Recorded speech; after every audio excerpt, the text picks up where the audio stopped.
하나님 말씀은 구약 성경 신명기 9장 22절에서 29절까지입니다.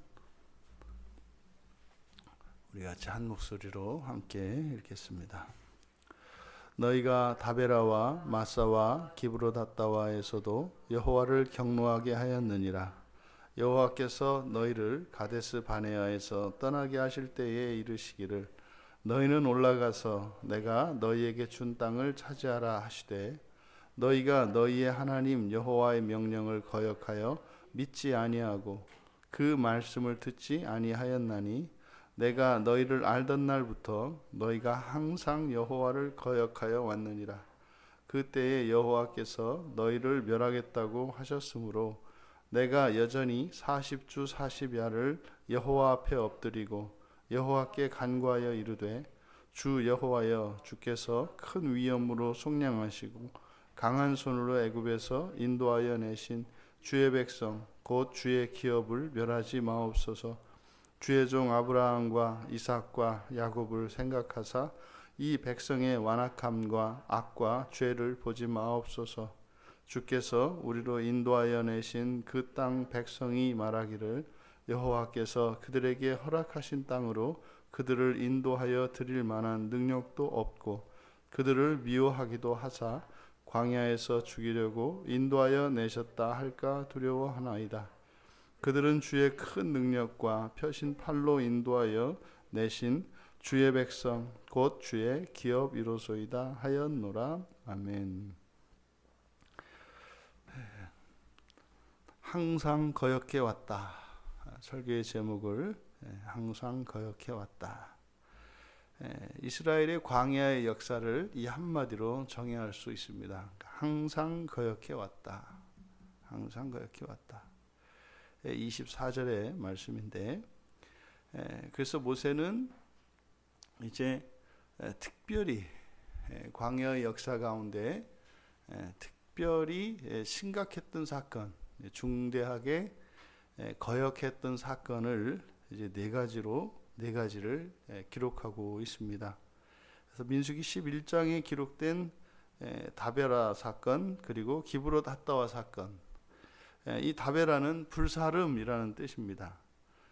이때는 이제 하나님께 악한 말로 원망을 해서 하나님의 진노의 불을 받습니다. 그래서 그것을 다베라 사건이라고 합니다.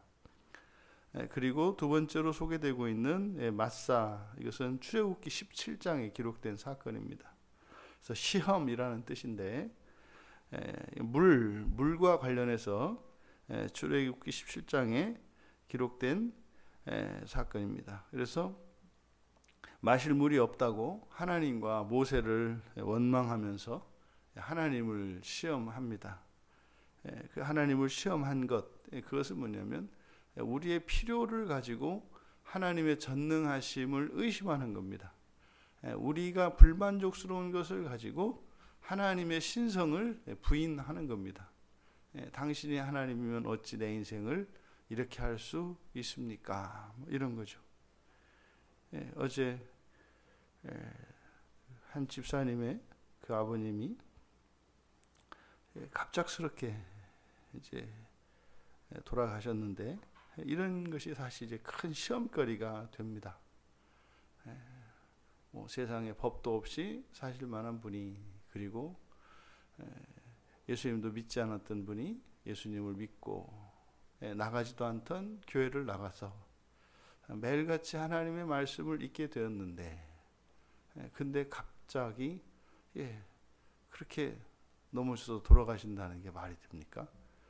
인생의 그러한 우리의 뜻과 다른, 우리가 우리의 기준에서 불행이라고 생각하는, 그리고 불쾌하다고 생각하는 이러한 일들이 일어났을 때 우리는 하나님을 시험합니다.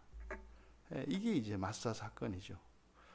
그리고 기브롯 핫다와는 다베라 사건에 이어지는 탐욕의 무덤이라는 뜻인데, 다베라 사건 직후에 이제 하나님이 주신 만나의 실증을 내죠.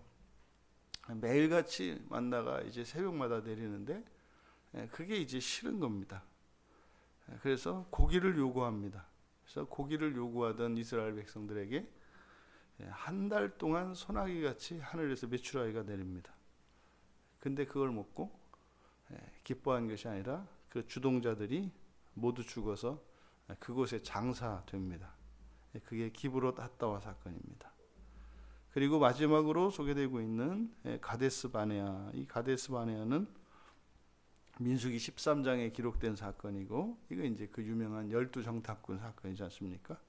그 중에 10명이 불신앙적인 보고를 해서 백성들로 하여금 겁을 집어먹게 하고 사기를 저하시켜서 그 약속의 땅, 그 가나안으로 인도하신 하나님의 뜻을 거스르게 됩니다. 그로 인해서 이제 광야에서 정탐한 날짜 하루를 1년으로 쳐서 40년의 광야에 이제 방랑 생활을 하게 됩니다.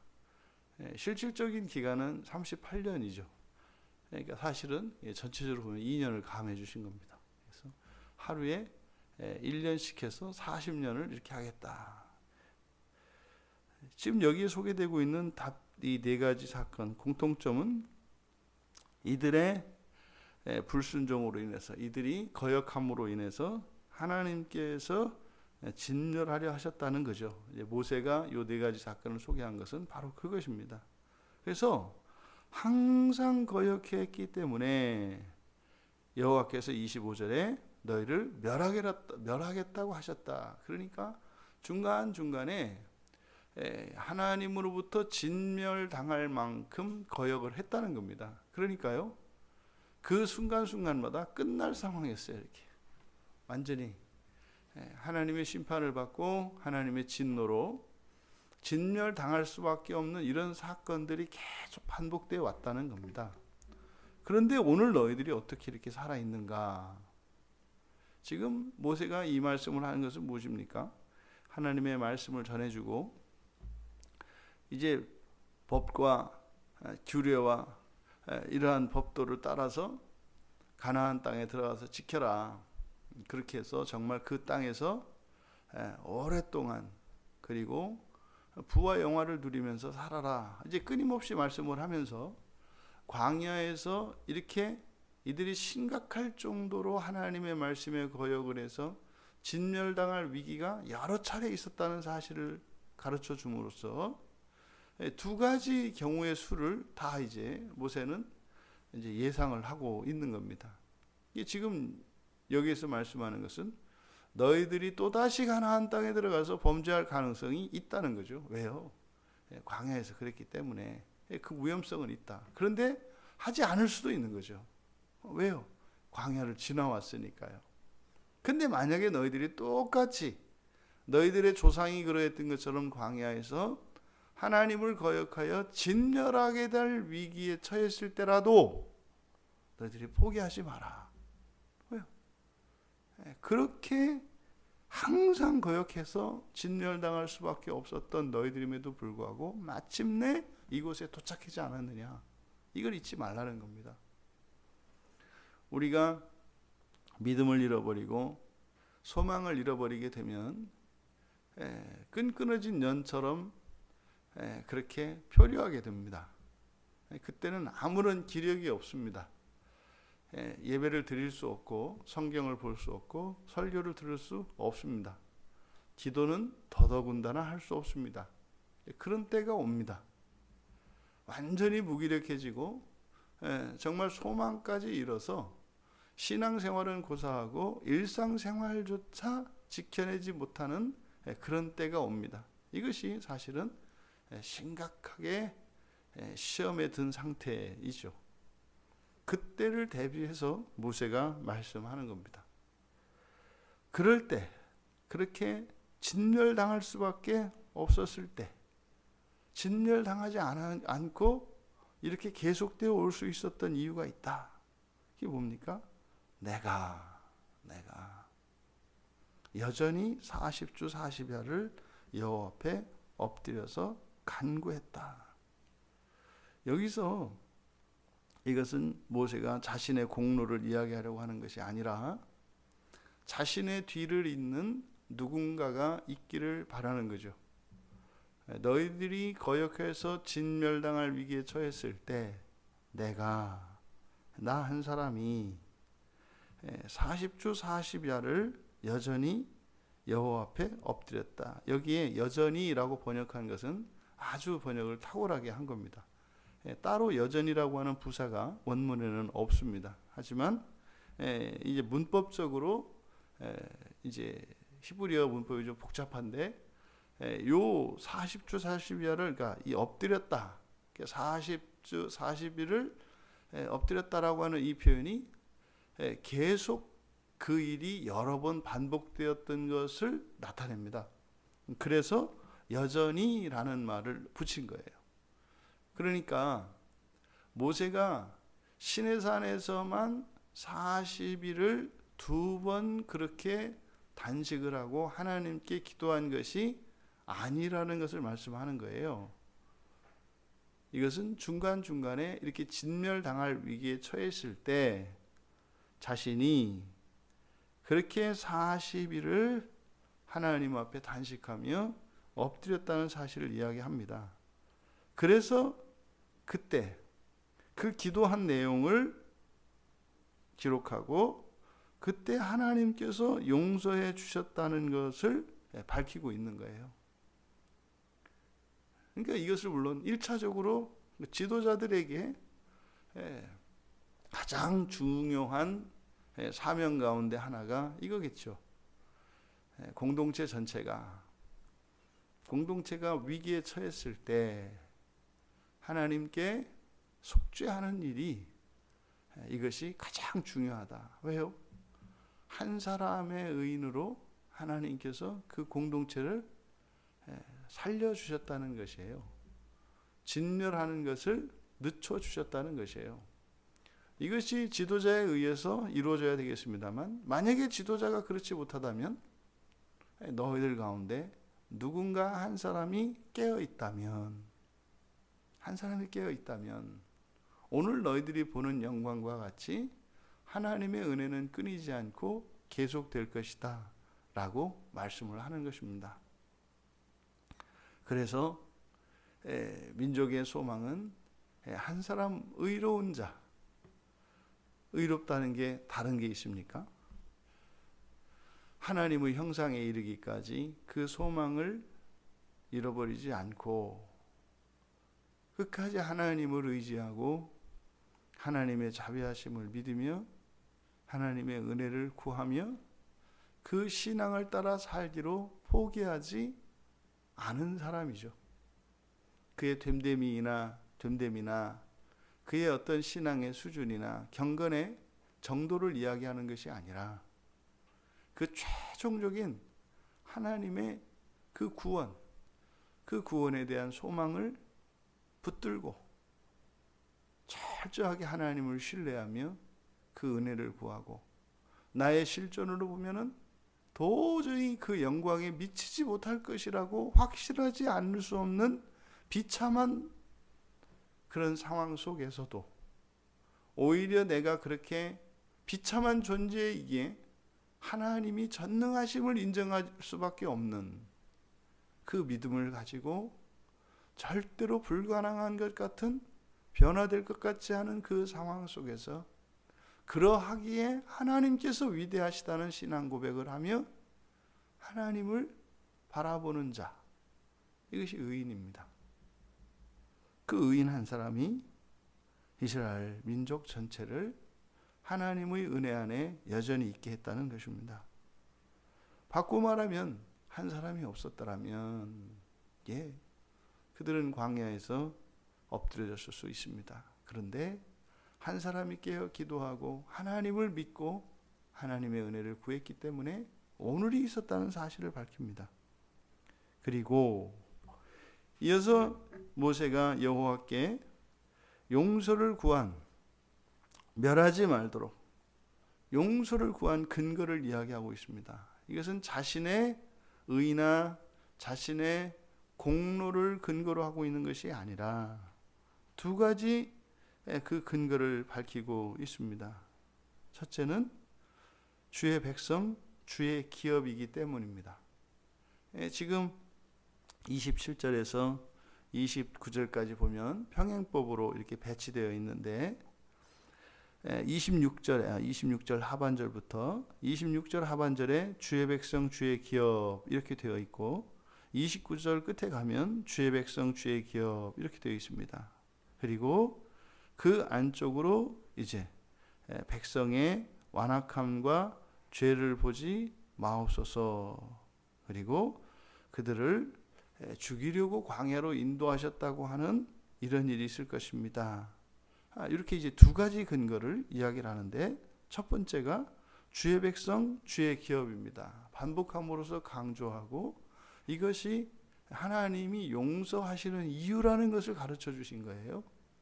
그러니까 이스라엘 백성들을 멸하지 마셔야 되는 이유 그게 뭐예요? 주의 백성이고 주의 기업이기 때문이라는 거예요. 그러면 오늘날 우리들에게 이 나라와 민족이 또 뭐 교회와 가정이 정말 하나님께서 진멸해 버릴 수밖에 없는 그런 상황 속에 있을지라도 우리가 하나님께 용서를 구할 때 우리가 이러했기 때문에 이것이 아니라 첫 번째가 뭐라는 거예요? 주의 백성이기 때문에. 주의 백성이라는 증거는 무엇입니까? 우리가 예수를 우리의 주님으로 영접한 것이에요. 예수를 주로 우리가 영접했기 때문에 우리는 하나님의 백성이요 하나님의 기업인 것입니다. 그러니까요 예수를 믿는다는 것이 엄청난 권세인 거죠. 예수를 믿음으로 진멸당하지 않을 수 있는 거죠. 이게 흔히 말하는 예수 천국 불신 지옥이라는 말이에요. 그러니까 예수를 믿으면 진멸당할 일이 없습니다. 진멸당할 일이 없습니다. 여기서 진멸은 뭐겠습니까? 존재가 완전히 사라지는 것이요 영원한 지옥을 상징합니다. 그러니까 우리가 당신의 기업이기 때문입니다. 당신의 백성이기 때문입니다. 그리고 우리의 완악함과 죄를 보지 마십시오. 그러니까 우리가 어떠해서 하나님이 애굽에서 우리를 구원하셨습니까? 우리가 어떠해서 하나님께서 우리를 존귀한 자로 하나님의 형상을 닮은 자로 하나님께서 창조하셨습니까? 하나님께 원인이 있지 않습니까? 이 고백인 거죠. 그리고 두 번째가 하나님의 영광입니다. 여호와께서 능력도 없고 미워하고 죽이려 인도했다는 악평이 두렵다는 겁니다. 하나님께서 우리를 포기하신다면 하나님은 우리를 고칠 만한 능력도 없고 또 하나님께서 구원해 놓으시고 우리를 미워하시고 결국은 그럴 것 같으면 그저 애굽에서 그냥 살게 내버려 둘 것이지 능력도 없으면서 사랑하지도 않으면서 대책 없이 인도해내서 마침내 죽을 수밖에 없는 그런 환경 속으로 끌어낸 것이 아니냐라고 하나님에 대하여 세상 사람들이 평가할 것입니다. 그러니 하나님의 영광을 위하여 진멸하지 마십시오 라고 기도했다는 겁니다. 여러분 이것이 단순히 모세가 자신의 이런 공적을 이스라엘 자손들에게 말하고자 함이 아니요 이들을 구원하시고 이들을 거룩하게 하시며 영광스럽게 하시는 그 이유가 철저히 하나님께 있다는 사실을 가르쳐주고 있습니다. 여러분 우리의 어떠함은 하나님의 은혜의 결과입니다. 우리의 헌신과 우리의 이런 봉사와 섬김 이 모든 것은 하나님의 은혜의 결과입니다. 그것은 우리들의 자랑이 될 수, 우리의 공로가 될 수 없고 그것이 우리의 권리가 되고 하나님을 채무자와 같이 만들 수 있는 것은 아닙니다. 오직 구원의 근거는 하나님께 있다는 사실입니다. 말씀을 통해서 우리들이 교훈을 삼아야 합니다. 항상 거역해 온 백성은 용서의 은혜로 살아왔다는 사실이에요. 이것은 이스라엘뿐만 아니라 오늘 살고 있는 우리의 실존, 우리의 인생과도 다르지 않습니다. 중간중간 우리가 잘한 일도 있고 순종하며 살아온 일도 있죠. 하지만 단 한순간도, 단 하루도 우리는 하나님을 거역하지 않은 적이 없습니다. 우리는 이 세상을 살아가는 동안 하나님께서 날마다 우리를 새롭게 하시지만, 그래서 우리 안에는 그런 거역이, 이런 거역하는 마음이 점점 순화되어지고 분명히 정화되고 거룩해지는 것은 틀림이 없습니다만, 하지만 단 한순간도 우리 안에 하나님의 뜻을 거스르고자 하는, 또 하나님의 뜻에 동의할 수 없는 이런 거역하는 그 죄가 우리 안에 항상 잔존하고 있다는 사실을 우리가 부인할 수 없습니다. 그러함에도 하나님께서는 은혜를 베풀어 주셔서 어제보다 더 나은 오늘이 있게 하셨고, 작년에 나의 비참한 실존보다 덜 비참한 오늘, 오히려 더 영광스럽고 하나님 닮아가는 오늘의 내가 살아갈 수 있도록 하나님께서 은혜를 베풀어 주신 것이었죠. 그런데 두 번째로 모세가 밝히고자 하는 것은 무엇입니까? 거기에는 누군가 깨어있는 한 사람의 회개가 있었다는 사실입니다. 우리를 용서하시고 은혜를 베풀어 주시는 그 근거는 기도였다는 거예요. 회개의 기도. 그러면 회개의 기도가 공로가 될 수 있습니까? 그럴 수 없습니다. 회개의 기도가 공로가 되는 것이 아니라 바로 하나님의 언약과 하나님의 신성의 영광이 그 용서의 근거였기 때문에 기도가 공로가 될 수는 없는 것입니다. 기도는요, 은혜의 방편인 것이죠. 하나님의 은혜를 먼저 베풀어 주셨는데 그 은혜를 찾아가는 길이 바로 은혜의 방편인 겁니다.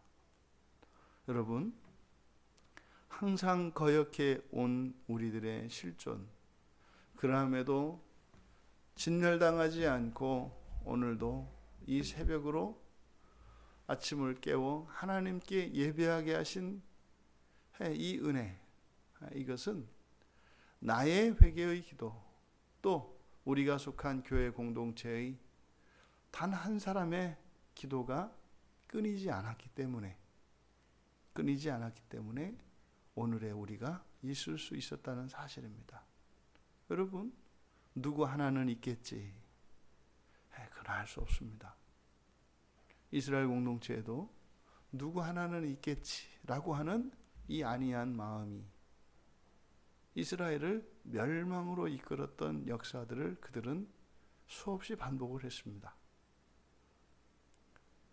여러분 한 사람이 이 나라와 이 민족의 하나님의 진노로 진멸되어야 할 위기 속에서 하나님의 은혜가 끊이지 않고 계속될 수 있도록 회개의 기도로 여러분 자신을 살릴 뿐만 아니라 여러분의 가정을 살릴 뿐만 아니라 나라와 민족과 교회에 하나님의 은혜가 계속될 수 있도록 그렇게 하나님의 은혜의 도구로 쓰임 받으시는 거룩하고 복된 여러분들 되시기를 주님의 이름으로 축원합니다.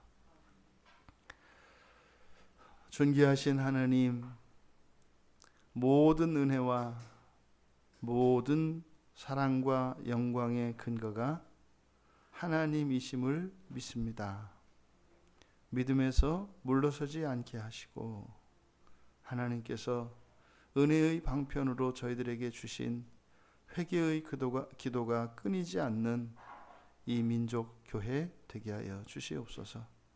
감사하며 예수님의 이름으로 기도하옵나이다. 아멘.